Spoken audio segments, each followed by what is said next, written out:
எதுக்காக வேணாலும் வந்திருக்கலாம். ஆனா என் தாலி பாக்கியத்தை காப்பாத்துற நிலைமைய நீதாம்மா உருவாக்கி கொடுத்திருக்க. அதுக்கு முதல்ல நான் என்னோட மனசார நன்றிய உன்கிட்ட சொல்லிக்கிறேன்.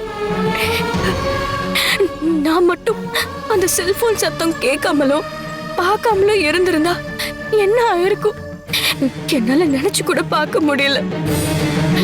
ஏற்கனவே கோவில்ல குங்குமம் தவறுனதுல இருந்து ஏதோ தப்பா நடக்க போகுதுன்னு கௌரியும் சொன்னா. நானும் அதே நினைச்சிட்டு இருந்தேன். ஆனா இவ்வளவு தூரம் நடக்கும்னு நான் நினைச்சு கூட பார்க்கலமா. இப்போ சின்னையா உயிரோட இருக்கிறதுக்கு காரணமே நீதாம்மா. என்னோட உடம்புல உசுர இருக்கிற வரைக்கும் உனக்கு நான் நன்றி கடன் பட்டிருக்கேம்மா.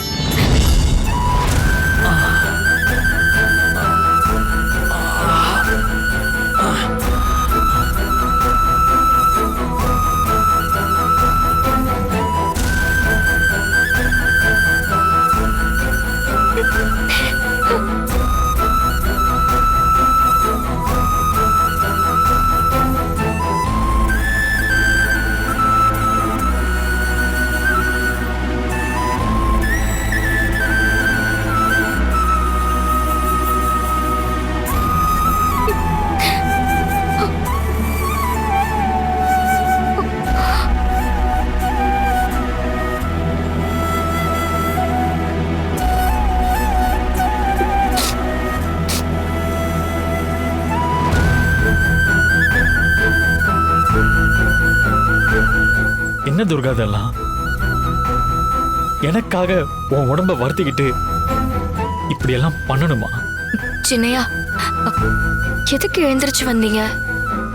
நான் தான் உங்களை கொஞ்சம் நிம்மதியா அசந்து தூங்குங்கன்னு சொன்னல. துர்கா, நீ மட்டும் இல்லைனா இன்னைக்கு இந்த இடத்துல நான் உயிரோட உன் முன்னாடி நின்று பேசிட்டு இருக்க மாட்டேன். நடந்தது எல்லாத்தையும் என்னால இப்ப வரைக்கும் நம்ப முடியல துர்கா. உங்களை காப்பாத்தினது எல்லா காரணமும் அந்த அம்மன் தான். உன்னை பொறுத்த வரைக்கும் என்ன காப்பாத்தினது இந்த அம்மனா இருக்கலாம்.